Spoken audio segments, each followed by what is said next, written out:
네, 우리 하나님 말씀 같이 보겠습니다.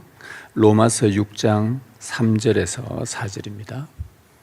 신약 성경은 로마서 6장 3절 4절입니다.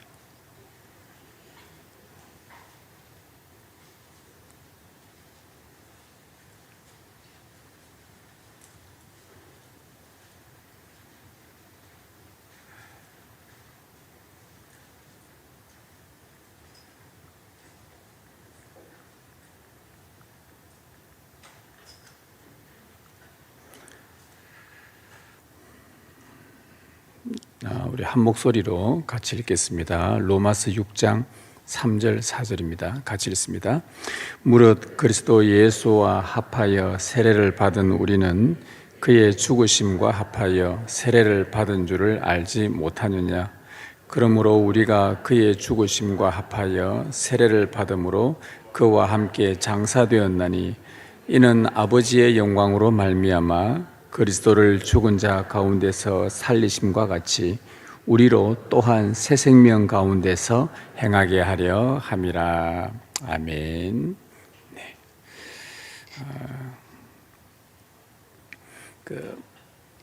목회자에게 하나의 기쁨이 하나 있는데요. 그게 뭐냐 하면 저희 교회나 어느 다른 교회나 목사님들이 초청되어 오든지 또 헌신 예배차 초청되어 불러서 가든지 그 교회를 이렇게 그 강단에 서서 설교를 해보면 그 교회 성도들의 말씀 듣는 그 밭을 어느 정도 좀 느낄 수가 있습니다. 저도 여러 군데 헌신 예배를 가보면 어떤 교회 가면 야, 이 교회 성도분들 정말 말씀 사랑하는구나, 말씀 듣는 그 밭이 정말 좋다라는 것이 딱 느껴질 때가 있습니다. 또 어떤 데 가면 말씀이 계속 안 먹혀 들어간다는 느낌이 들 때가 있어요. 아, 참 이게 왜 잘 안 들어갈까? 그걸 이제 느낌이 오거든요. 근데 이번에 어제와 엊그제 우리 교수님이 오셔서 말씀을 이렇게 전해주고 가시면서 저한테 하시는 말씀이 본인이 설교하는데 굉장히 편했답니다. 그래서 왜 어디 뭐 불편함이 없었습니까? 물어봤더니 너무 편했다고. 이유는 다른 게 아니라 우리 여러분들이 우리 신매교회가 말씀 듣는 밭이 굉장히 좋다는 그 얘기를 들었습니다. 교수님이 여러 곳에 설교를 많이 다니시거든요.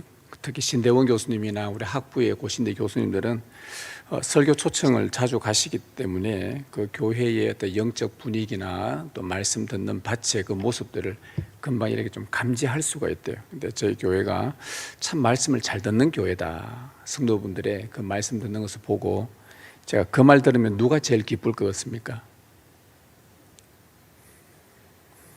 제가 엄청 기분 좋더라고요. 너무 기쁘더라고요. 그래서 제가 어제 하나님 앞에 기도하면서 나의 기쁨이 뭘까? 여러분들의 기쁨이 뭐라고 생각합니까? 여러분들의 기쁨이 있어요. 이럴 때 참 너무 기쁘다. 목사의 기쁨이 뭘까? 목회자의 기쁨이 뭘까? 생각해 보니까 하나님 말씀을 잘 받고 하나님 말씀대로 잘 살아내고 또 말씀을 잘 받고 이게 정말 큰 복이구나. 말씀을 받을 수 있다는 것은 믿음이 있다는 말이지 않겠습니까? 믿음은 말씀을 들으면서 난다 했으니까.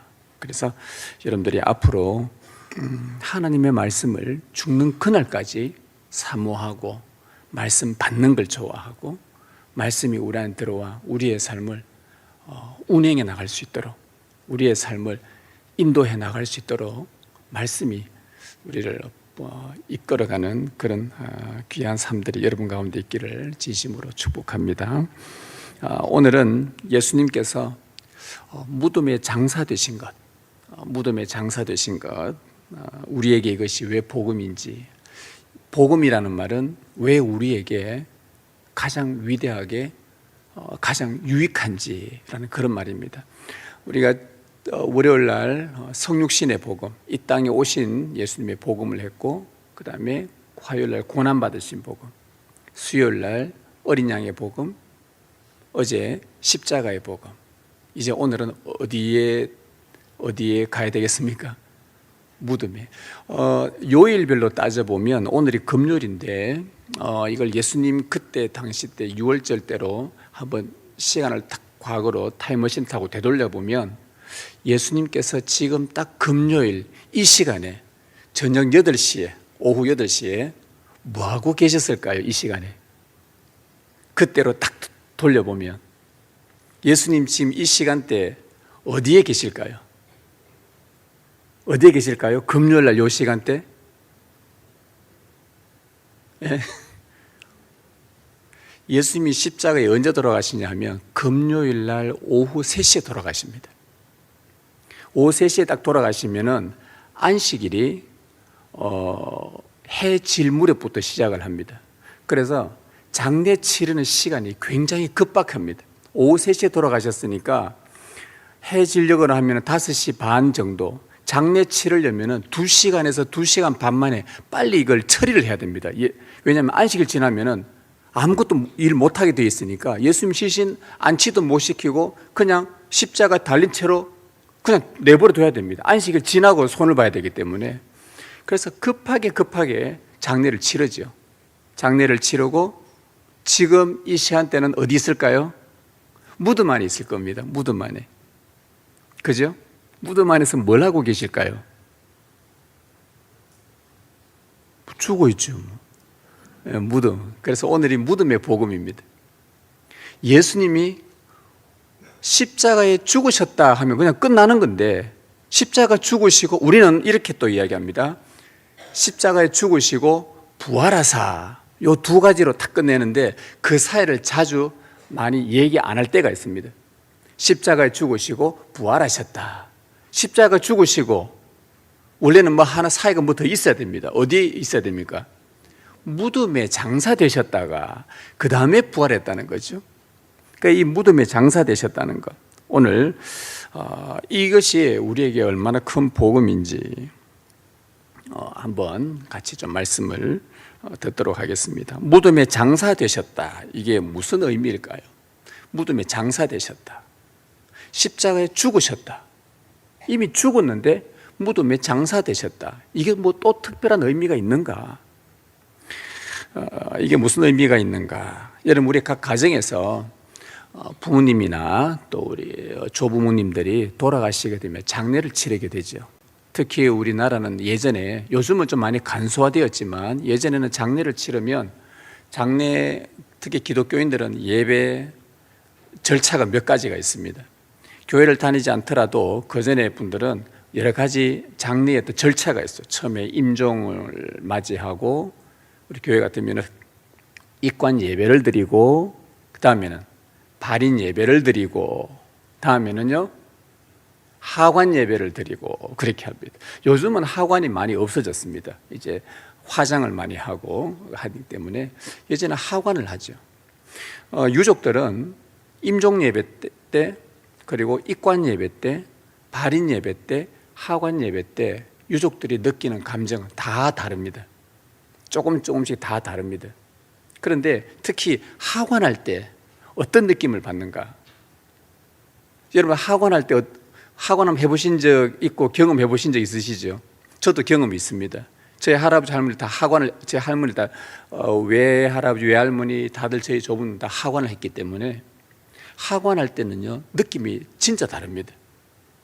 입관할 때와 다르고 하관할 때는 좀 어떤 느낌이 드냐 하니까 이제 여기 땅에 묻힙니다. 진짜 돌아가셨구나. 그런 느낌이 확 다가옵니다. 이제 정말 죽으셨구나. 이제 여기에 묻히시고 나면 우리와 다시는 만날 수 이제 여기서 헤어지는구나. 진짜 헤어지는구나. 이제 함께 할 수 없구나. 이러한 감정이 듭니다. 여러분 예수님께서 이미 십자가에서 죽으셨습니다. 그런데 무덤에 들어가셨습니다. 한국식으로 표현하자면 하관하셨습니다. 어떤 의미일까요? 예수님이 진짜 죽으셨구나. 여러분 왜 이것이 중요하냐면요, 우리가 오는 주일날 부활을 이야기하면서 좀 이 부분들을 언급을 할 건데 예수님이 안 죽었다고 믿는 사람들이 있습니다. 예수님이 안 죽고 잠시 기절했다. 그러다가 다시 몰래 혼자 뿅 살아나가지고 돌아다니셨다. 그렇게 그 당시 때 주장하는 사람들도 있었단 말이죠. 그래서 무덤에 들어가셨다. 이 말은 정말 돌아가셨구나. 확정 짓는 겁니다. 예수님께서 십자가 돌아가셨을 때 아리마대 요셉이 빌라도에게 갑니다. 예수님의 시신을 좀 이제는 우리가 거둘 수 있도록 도와달라. 아리마대 요셉하고 니고데모는 시간이 없습니다. 2시간 안에 빨리 장례를 치르려고 안식일이 되니까 빌라도에게 급히 내려가서 예수님 시신 달라 하니까 빌라도가 놀랐습니다. 벌써 죽었느냐? 원래 6시간 만에 죽지 않거든요. 더 오랜 시간 동안 있어야 죽는데 벌써 죽었느냐? 그래서 빌라도가 백부장한테 확인시킵니다. 진짜 죽었는지 확인시키죠. 그래서 백부장이 확인 다 하고 죽었습니다, 운명했습니다 라고 하자 빌라도가 이야, 벌써 죽었다니. 그리고는 로마가 공식적으로 예수는 죽었다라고 공식적으로 인정하고 그 다음에 그 시신을 내어줍니다. 예수님이 죽으심은 그냥 죽은 것만으로 죽었다, 사람들 말로 야 죽었다 하더라, 죽은 것 같더라, 멀리서 십자가 달려있으니까 기절했는지 그 고통 때문에 잠시 혼절한 상태인지 아니면 진짜 죽었는지 멀리서 잘 안 보인단 말이죠. 그런데 죽임을 다 확인하고 창으로 허리 찔러보고 찌르니까 피가 터지지 않고 줄줄줄줄 흘러내렸다. 아, 죽었구나. 다 확인하고 빌라도가 이제는 로마가 공적으로 예수는 죽었다, 정말 죽으셨다는 것을 확정을 했습니다. 십자가에서 죽으시고 돌아가셨다 해도 무방한데 예수님께서 무덤에 장사되셨다고 성경이 사복음서가 일일이 기록을 다 해놓고요, 또 우리가 고백하는 사도신경에서도 장사되셨다고 우리가 고백하도록 강조하여 가르치는 이유가 뭘까요? 예수님이 무덤에 들어가셨다는 것이 우리에게 어떤 복음일까요? 죽었다 하고 끝나면 되는데 굳이 죽으셔서 무덤 들어갔다는 게, 완전히 죽었다는 게 무슨 의미일까? 우리가 이 답을 한번 찾겠습니다. 여러분, 첫째 아담이 죄를 지었을 때 하나님께서 그 아담에게 주신 심판의 선언이 있었습니다. 뭐였습니까? 너는 흙이니 흙으로 돌아가라. 너는 흙으로 돌아가라. 선언하셨습니다. 이 심판 선고로 아담을 비롯해서 아담으로부터 태어난 모든 사람은요, 죽으면 어떻게 됩니까? 장사 지내고 무엇으로 돌아간다고요? 흙으로 다 돌아가게 되어 있습니다. 이제 마지막 아담으로 오신 예수님도 무덤에 장사되셨습니다. 이제 예수님은 무엇으로 돌아가야 됩니까? 이 원리를 따르면 무엇으로 돌아가야 됩니까? 흙으로 돌아가셔야 됩니다. 왜? 장사되셨기 때문에, 진짜 죽었기 때문에. 주님이 안 살아났으면요, 오랜 세월 동안 거기 있으면 흙이 되셨을 겁니다. 그런데 예수님은 죽은 지 3일 만에 부활하셨기 때문에 3일 만에 시신이 흙이 되지 않지 않습니까?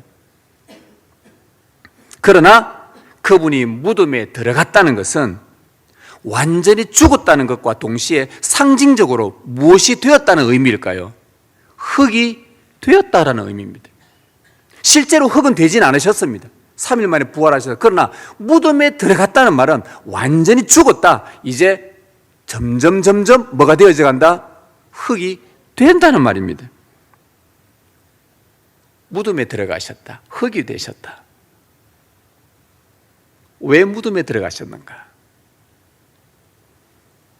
그때까지 모든 사람들이 죽어 장사되면 흙이 다 되기 때문에 친히 본인이 장사되셔서 무덤에 들어가셔서 흙이 된 자들을 그곳에서 구원하시려고 주님은 흙을 상징하는 무덤에 들어가신 것입니다. 흙이 되는 무덤까지 예수님은 내려가신 것입니다. 여러분, 월요일에 우리가 성육신 복음을 들으면서 여러분들 기억을 좀 하실 건데요, 우리는 어머니의 뱃속에서 잉태될 때부터 죄에서 잉태됐다고 했습니다. 예수님은 성인으로 이 세상에 사람 몸을 입고 오시지 않고 아기의 몸으로 잉태되어서 오셨습니다. 우리가 어머니의 뱃속에서부터 죄 가운데 잉태되었던 것, 그때 성신복음 때 제가 말씀드린 것은 예수님께서 성령으로 잉태되어 거룩한 몸인데 왜 뱃속에까지 오셨는가? 여자의 뱃속으로 들어오셔서 우리 인생이 죄로 잉태될 때부터 죄로 잉태된 것, 이것을 깨끗하고 정결하게 하기 위해서 그분은 어머니의 여자의 뱃속을 빌려서 들어와 그때부터 우리의 죄를 깨끗하게 씻었단 말입니다. 이게 시작점입니다. 우리의 잉태가 인생의 시작이잖아요. 그런데 우리의 인생의 마지막에 무덤에 들어가서 흙이 되어진 우리들을, 다 살고 죽어 흙으로 돌아간 우리들을 예수님께서 마지막, 우리의 인생 마지막으로도 흙으로 들어오셔서, 무덤으로 들어오셔서 흙으로 된 우리를 구원하기 위해 무덤에 장사되셨다. 이 말은 우리가 잉태되는 삶의 처음부터 흙이 되는 우리의 인생의 마지막까지 예수님은 죄로 잉태된 우리를 구원하기 위해 성령으로 잉태된 것, 우리는 잉태될 때도 예수님은 우리와 함께 하셨고, 죽어서 흙이 되는 그 순간까지도 예수님은 우리와 함께 하셨다라는 말입니다. 잉태되었을 때, 비록 죄로 잉태되어 나는 태어난 즉시 곧 죽음을 향해 달려가는데 예수님께서 아니야, 그럴 수 없어. 내가 성령으로 잉태돼 죄 없이 태어난 것은 죄로 태어난 너희들을 순결하고 죄 없는 깨끗한 자로 만들기 위해서 내가 여자의 뱃속에 들어왔어. 그때부터 너희들과 함께 있었고, 너희들이 죽어서 장사되어 무덤에 들어가 흙이 되는 그 순간까지도 나는 내가 무덤에 친히 들어가서 너희들이 흙으로 되어져 있는 그 순간까지도 내가 함께하여 너희들을 보호했다가 너희가 부활하는 날 내가 그때까지 너희들을 지키겠다. 우리의 인생에 잉태되는 처음부터 죽어 흙이 되는 마지막까지 예수님은 우리와 함께하겠다. 잉태일 때도 함께하고 죽어 부패하여 흙으로 돌아간 그 과정 순간에도 우리와 함께 무덤에 누우셔서 그곳에 우리와 참여를 하셨다. 여러분, 믿음으로 살다가 지금 흙이 된 여러분들의 부모님, 믿음으로 살다가 흙이 된 여러분의 할아버지, 할머니, 조부모님들, 그분들의 시신에 지금 누가 함께 계신단 말입니까? 예수님은 여러분의 부모님의 구원을 위해서 흙으로 계신 그분과 함께 계시는 거예요. 왜? 그분이 친히 무덤에 장사되셨기 때문입니다.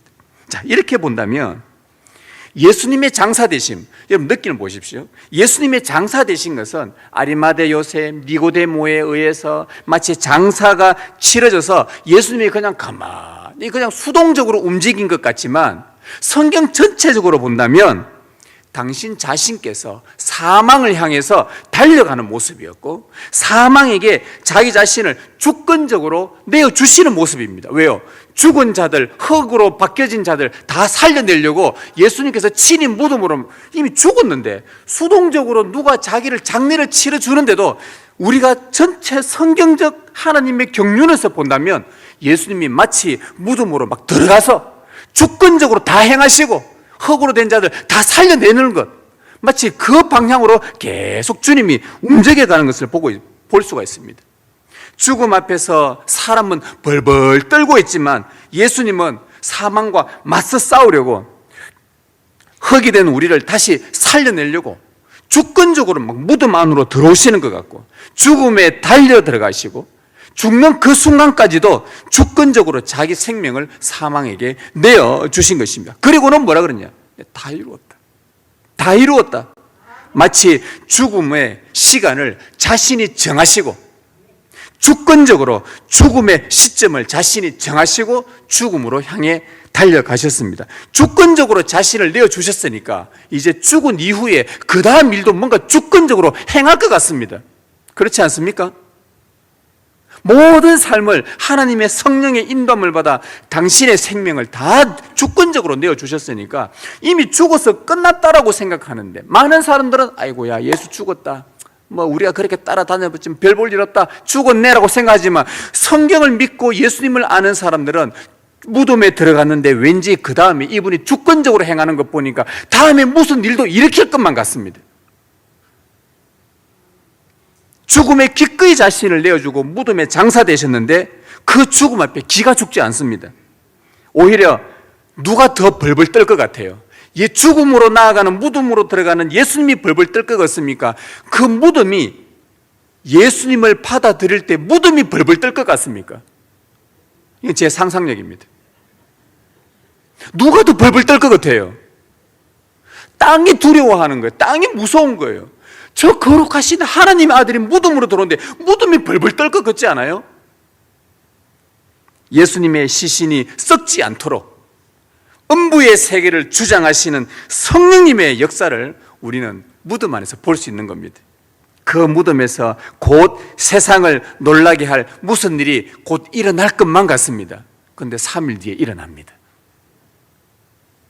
무덤이 예수님을 가둬놓지 못합니다.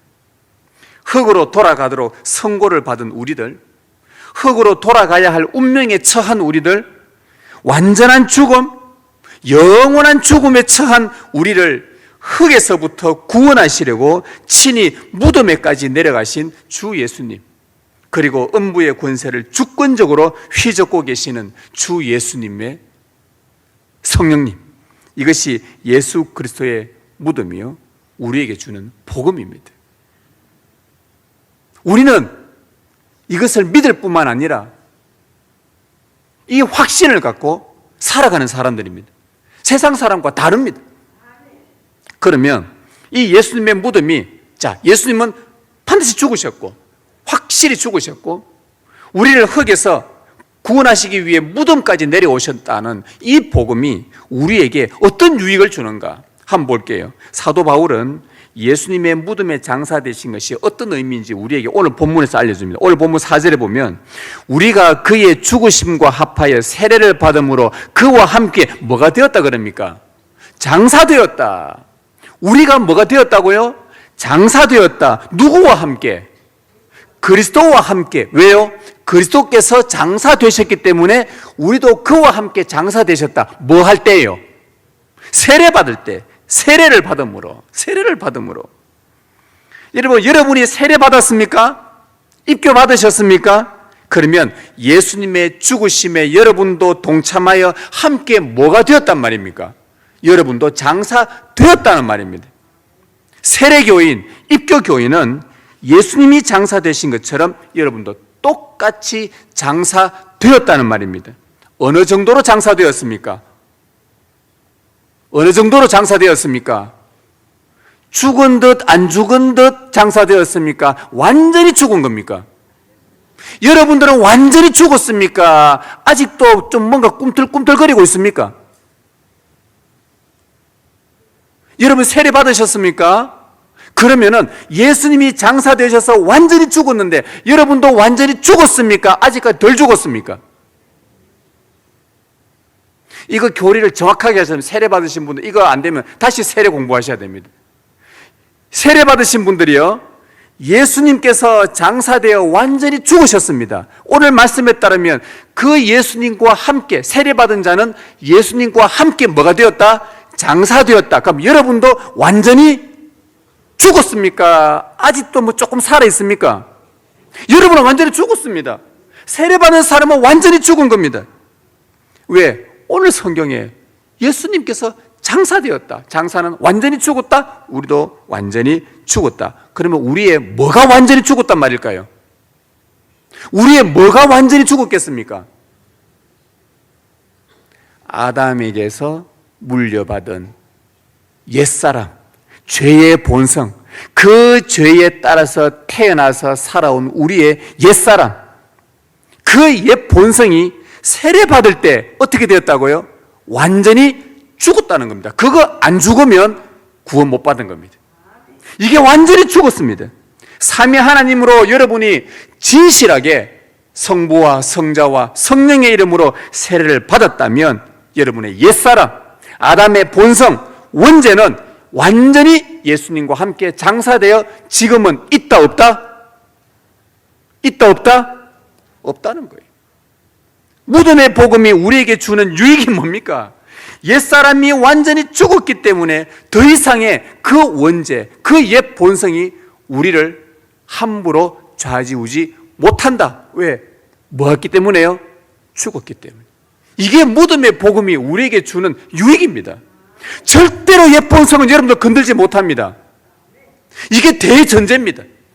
절대로 못합니다. 로마서 6장 6절에 보면 우리가 알거니와 우리의 옛사람이 나옵니다. 우리의 옛사람이 예수와 함께 십자가에 못 박힌 것은, 우리의 옛사람이 십자가에 못 박힌 것은 죄의 몸이 죽어서, 자, 우리의 죄의 몸이 죽어서, 무슨 죄의 몸? 옛 본성, 옛 아담으로부터 물려받은 모든 증가된 죄, 원죄의 모든 몸이 죽어서 다시는 우리가 죄에게 못하지 않는다, 종노릇하지 않게 한다. 그 옛 본성의 옛사람의 종노릇 되지 않도록 예수님께서 우리가 세례받을 때 당신이 장사된 것처럼 우리의 옛사람도 다 장사시켜버렸다. 이게 우리에게 얼마나 큰 복음이 유익인지 모릅니다. 옛사람의 뿌리인 우리의 원죄는 예수님의 십자가와 함께 죽었습니다. 그래서 우리를 영원한 사망으로 이끄는 원죄는 더 이상 우리를 지배하지 못한다는 거예요. 우리를 죄의 종노릇 하지 못하게 한답니다. 더 이상 우리는 사탄의 종이 아니랍니다. 큰 은혜로 세례받아서 나의 원죄가 예수님과 함께 십자가에 죽어 장사되어 완전히 죽었기 때문에 이것이 무덤의 복음이 우리에게 주는 유익입니다. 완전히 죽었다.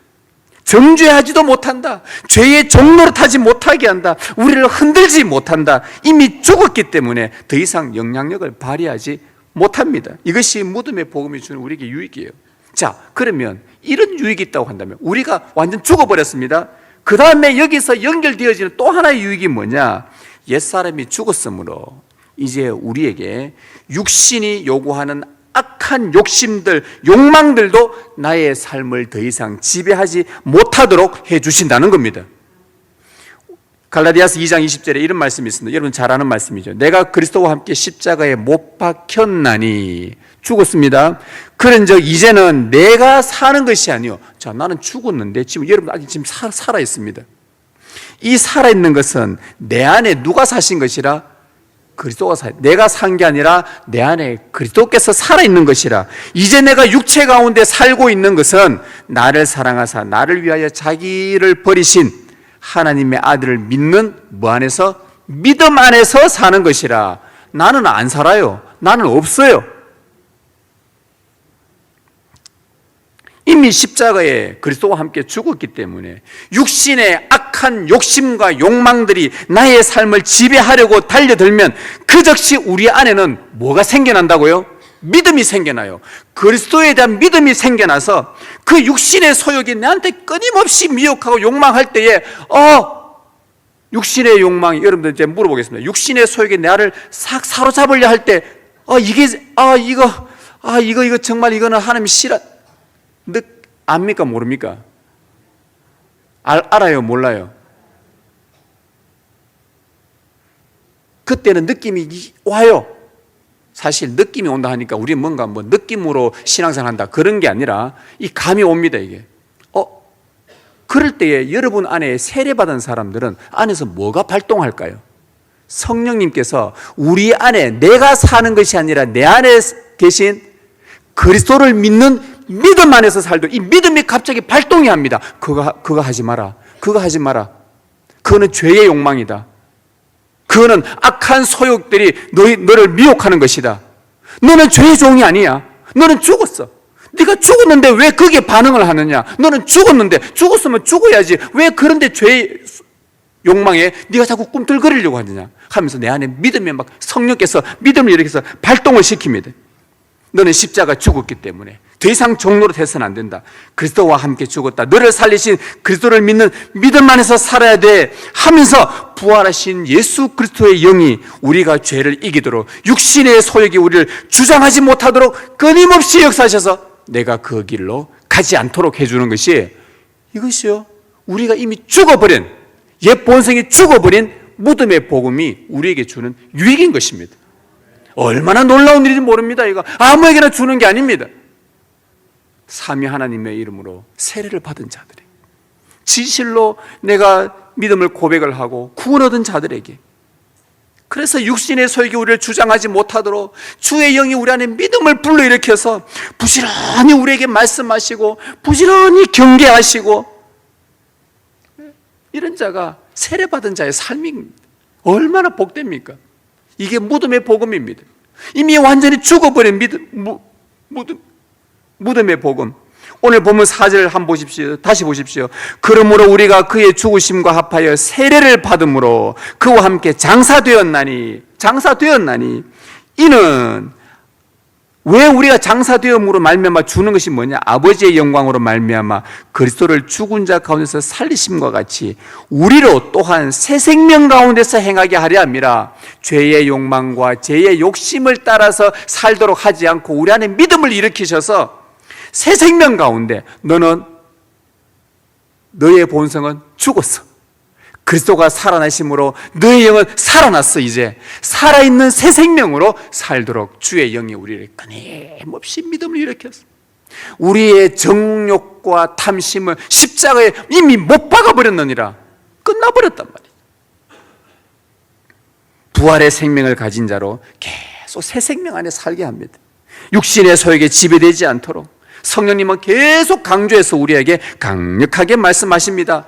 우리에게 계속 말씀하십니다. 주일마다 말씀합니다. 말씀 읽을 때마다 말씀합니다. 너는 그리스도와 함께 죽었다. 너는 죽었다. 너의 옛 본성은 죽었다. 너의 정욕도 십자가에 못 박혔고 너의 탐심도 십자가에 못 박혔다. 이것이 무덤의 복음이 우리에게 주는 유익입니다. 자, 그렇게 살다가 이렇게 주님과 함께 죽었고 새 생명 안에서 믿음으로 복음이 주는 이 따라서 살다가 이제 우리의 육신이 마지막 다하는 그날 흙으로 돌아갈 때, 그때 우리는 하나님과 영원히 교제하는 영원한 상태로 들어가게 됩니다. 우리의 육은 겉으로 보면 죽어 있는데 사실은 죽은 것이 아니라 바울은 이것을 뭐라 표현했습니까? 잔다라고 표현했어요. 그래서 우리는 이미, 우리의 옛 본성은 이미 죽어버렸습니다. 죽었습니다. 이제 우리가 죽는 것은 자는 거예요. 우리의 영이 하나님과 영원한 상태로 들어갔어요. 성령님이 우리의 몸을, 흙을 끝까지 주장하시다가 살아있을 때도 주장하시고 죽어 흙이 되어서도 주장하시다가 부활하신 이후에 주님과 함께 영원히 함께 있도록. 그래서 데살로니가에 보면 이런 말씀이 있습니다. 예수께서 우리를 위하여 죽으사 무덤에 들어가셔서 우리로 하여금 깨어있든지, 우리가 지금 이 땅에서 살고 있을 때든지 아니면 자든지 흙이 되어 있든지 자기와 함께 살게 하려 하셨느니라. 살아있어도 주님이 우리와 함께 있고 죽어 흙이 되어도 주님이 우리와 함께 있고 영원히 그리스도와 함께 살게 하신다는 것, 이것이 무덤의 복음입니다. 성도 여러분, 이제 무덤은 저와 여러분에게 아무런 영향을 주지 못합니다. 무덤은요, 아무 영향을 주지 못합니다. 우리가 죽어서 화장이 된다, 또 한번 학원을 하든 땅에 묻히든 남들이 볼 때 아이고 이렇게 할지 몰라도요, 우리는 그 슬픔을 당하는 것이 아니라 우리는 뭐 하는 겁니까? 죽음을 향해 들어가는 것입니다. 그래서 죽음은 우리의 흙으로 되지만 그게 끝이 아니라 우리는 죽음으로 들어간다는 것은 하나님과 영원으로 새 생명 가운데 들어간다는 말입니다. 그래서 무덤이 우리를 좌지우지 못하는 거예요. 우리는 마치 수동적으로 죽어서 화상당하고 그냥 누군가의 손에 의해서 묻히는 것 같지만 아니요. 예수님께서 죽음을 휘젓고 다니신 것처럼 우리도 죽음 앞에서 두려워하지가 않는 것입니다. 들어가는 겁니다. 죽음 앞에서 염려하지 않고 찬송 부르며 들어가는 것입니다. 무덤 안으로. 그게 죽는 게 아니거든요. 이게 무덤의 복음 우리에게 주는 놀라운 은혜입니다. 우리가 죽는다고 해서 두렵지 않은 것은 무덤이 우리를 가둬놓지 못합니다.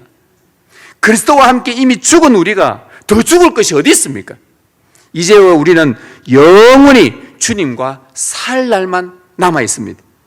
잠시 육신이 흙이 되겠지만 그것은 잠자는 것에 불과합니다. 무덤은 결코 우리를 가두지 못합니다. 예수님의 무덤이 우리에게 가져다 주는 이 복음 안에서 영원한 생명을 얻어서 주님과 함께 영원히 살아갈 것을 소망하고 이 땅에서 여러분이 남은 생에 하나님을 기쁘시게 하는 부활의 생명, 새 생명의 삶을 살아가시길 주님의 이름으로 축복합니다.